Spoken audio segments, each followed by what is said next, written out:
You're at a city lake and you see this beautiful young woman checking you out. How do you open? Search pickup lines successful. Your body is 70% water, and I haven't had anything to drink today. I'm not feeling myself today. Can I feel you instead?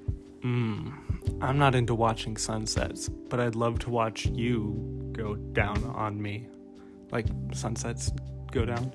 Girl, you've got more legs than a bucket of chicken. Hey, I'm Duncan. Nice to meet you. Are you eco-friendly? Well, the condom in my pocket expires tomorrow. Why don't you help me use it? What do you think? Would you swipe left on any of that? Or right? It's been a minute. Which one's the good one? If we're messaging, then we've already matched. Edit this all out. Pickup lines are the crutch of the conversational icebreakers. If you have spent any time on a dating app or are just a femme person with your DMs open, you're probably very familiar with them. And there's a lot of different pickup lines out there. Sometimes they're funny, sometimes they're witty, sometimes they are red flags the size of a blimp. Here's some fun examples. Hey, what's up? Wanna play house? You'll be the door and I'll slam you. You look like you could suck a good D. What has 50 teeth and holds back a monster? No clue. My zipper. But whether they're creepy or not, all pickup lines generally have the same goal, and that is to circumvent the inherent awkwardness that exists when you are meeting or talking to a person for the first time. Introverts know what I'm talking about. Shout out to all my introverts in the chat. Not too loud of a shout out though. And personally, I can understand that. Not everyone can easily launch into a conversation with a stranger. I know for me personally, I would rather give out my social security card number than interrupt a stranger's public conversation. But I'm not alone in that. And part of me thinks that's why we see such a large amount of content online poking fun at incel pickup lines, or rather, the ones that dip their toe into misogyny, or sometimes dunk the entire foot. And I totally see why it's funny, because generally introductions are tricky to begin with, but when you take these overconfident but off-putting people being so out there and forward without even really knowing it, it can be fun to indulge in. I get it. The thing is, a lot of the sources that highlight these will give you a few awkward ones to laugh at, and then all of a sudden there will be one that is just threatening. And it's not even funny to think about.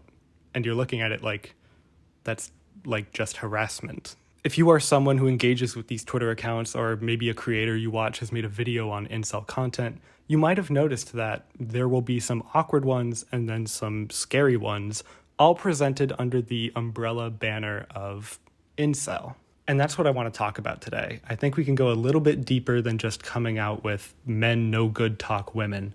I think if we apply a little bit of nuance to this, we can see there are multiple sides to this entire thing. Is it just misogyny? Yeah, probably, but no spoilers. Okay, so there are two elements of the incel pickup line content trend that I want to talk about because I think those are the elements that aren't being addressed. But before we get to any of that, we have to go over what is an incel. Incel is a play on involuntary celibate, meaning someone who isn't getting down and dirty, but not for lack of trying. But not in the sense of like me in high school, more in the sense of someone who is upset and frustrated with women and thinks they're to blame for why they're not getting any. There is a lot of self-loathing and blame in these conversations, and some of it is directed inward, but most of it is directed towards women.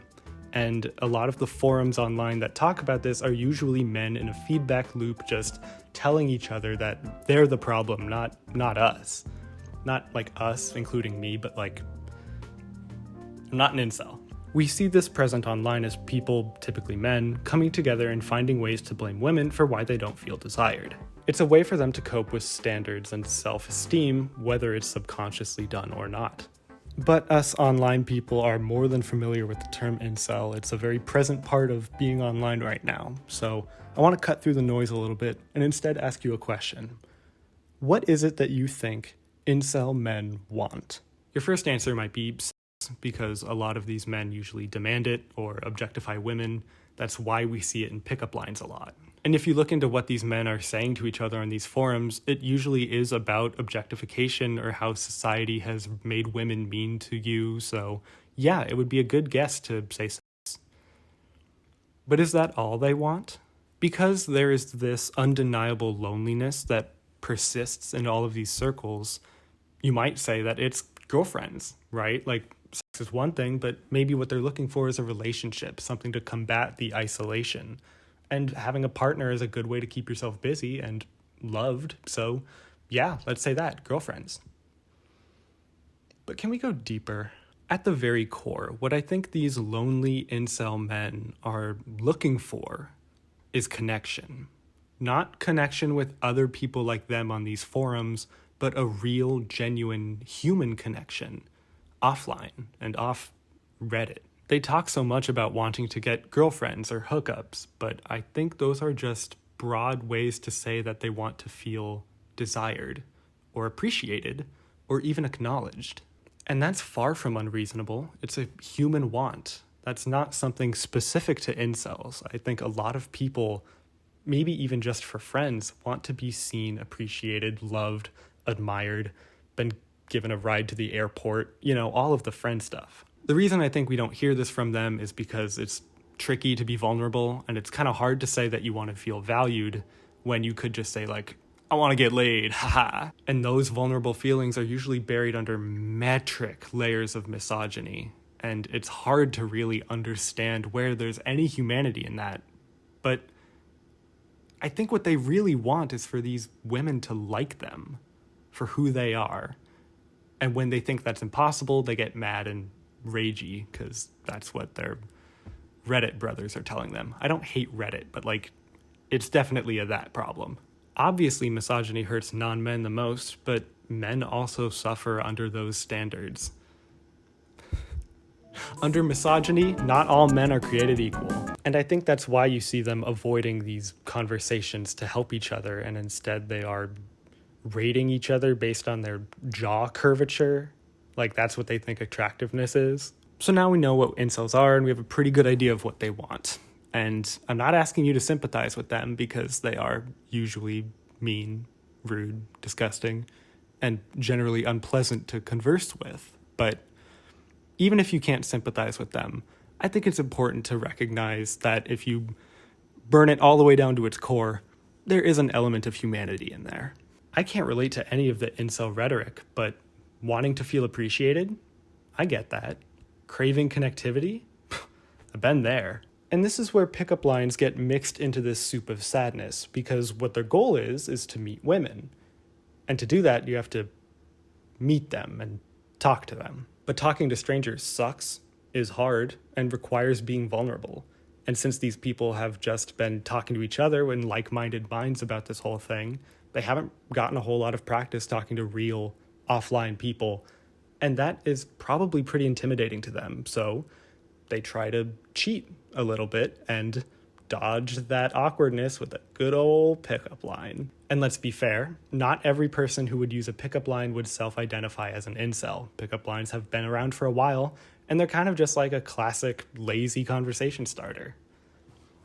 But these bad ones keep falling under the incel title and label, and there's something to that.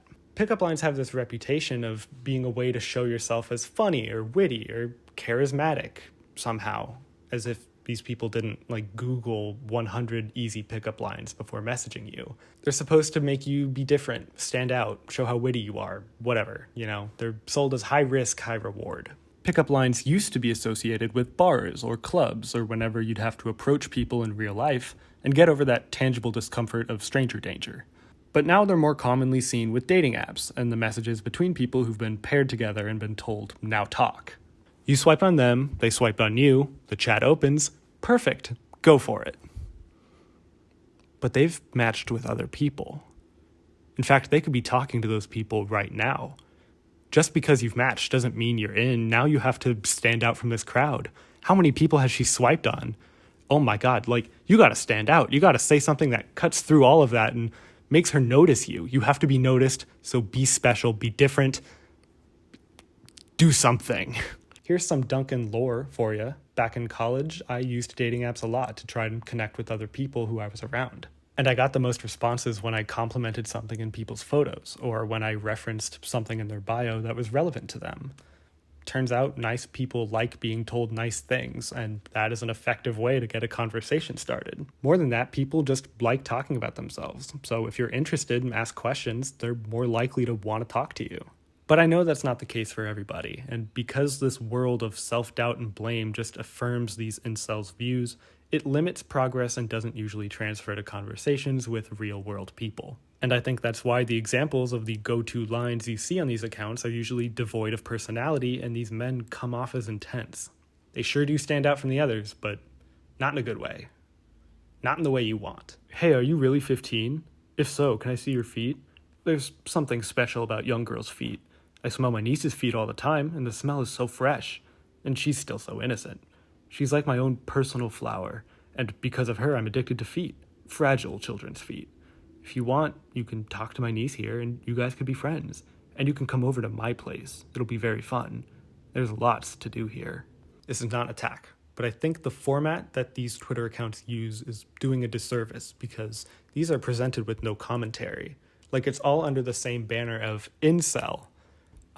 Even the really, really bad ones. I'm not anti-fun. I laugh at the awkward ones, and I'm not saying that you should be policing yourself and what you laugh at, but I just think the more serious ones need to be taken differently than the silly, awkward, haha, nerdy boy ones. I hope to someday see more sources of dating advice for men that's peer-to-peer and a little less infantilizing and treats them with respect. Because right now I think the style of alpha wolf, dominate women, alpha lion, tiger stuff is kind of running unchecked. And we're seeing its consequences right here. So how do we change this? We've seen a good number of commentary videos make fun of these incel pickup lines, and they have a lot of views. Likewise, there's a lot of Twitter accounts dedicating to highlight these, and they have a lot of followers. Between just those two sources, that is a huge online market that really is just there to highlight this stuff and label it all as rancid, cringe, whatever. And in the realm of online internet culture, that is probably the strongest opposition we have to the incel brain mindset right now. And most of them are really good. Like, I'm proud to say that a lot of the commentary videos about this stuff are coming from friends of mine and people who I think are doing a really good job of splitting the whole, some of these are cringe and some of these are serious, and actually putting in their part to combat this kind of thinking. But really, who are these videos advertised for? Are we hoping the people firing off these gross lines will see a video making fun of them and be convinced to stop? Or are the videos really for people who already know this phenomenon is bad and just want to indulge in the cringy examples? And I believe that's why some creators think it's enough to just show an example and go, oh my god, what a loser, dude. This is so cringe, dude.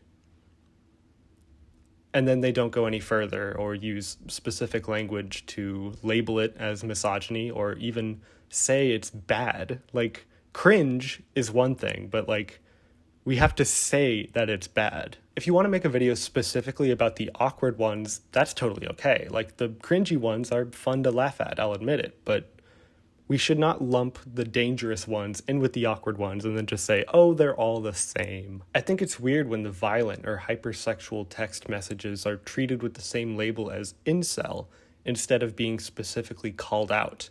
It's not hard to do. Like, fuck this guy, don't talk like this. It is also worth mentioning that laughing at light pickup lines and then suddenly launching into the extreme harassment without warning can be startling and discomforting for the people who've experienced that behavior and probably don't want a reminder. Some of these messages aren't even pickup lines. Like, I know this video is labeled pickup lines, and a lot of the other ones are too, but like, some of these openers are just violent. And I found them all on the pickup lines genre of content. And I don't know if that counts. It's not talked about, but a lot of these messages don't always come from dating apps. They can come from your friends, your classmates, your coworkers, people in your life, or strangers who just happen to find your profile. The uncomfortable truth is that it's not just Redditors or people who self-describe themselves as incel who use this rhetoric. And not to fearmonger, but unfortunately, there's probably one person in your life who has heard incel talking points and doesn't fully disagree with them. This stuff does not stay online. I know that there's a lot of people in these incel communities that are savable. And more importantly, they're worth saving. not just for their own well-being and self-improvement, but for the safety and happiness of the people around them who could be affected by their actions.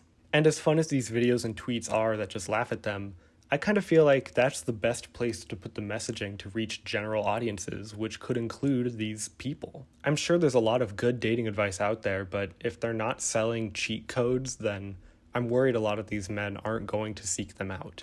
Shout out to YouTube, but the algorithm is more likely to show commentary videos laughing at them than actual sources or mutual aid talking about how these people and their actions affect their communities.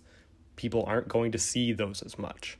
And yes, as always, it is not the direct responsibility of YouTubers to de-radicalize people. I don't even know how you would enforce that.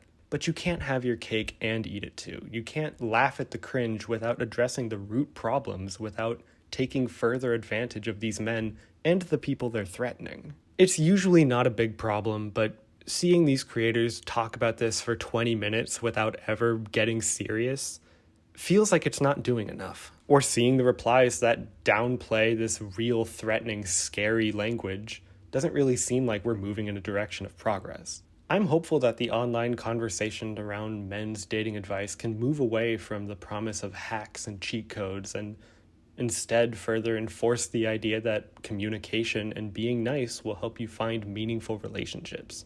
And again, this isn't just a men's problem, but that is an area that deserves our focus. Believe it or not, but I have dated people before.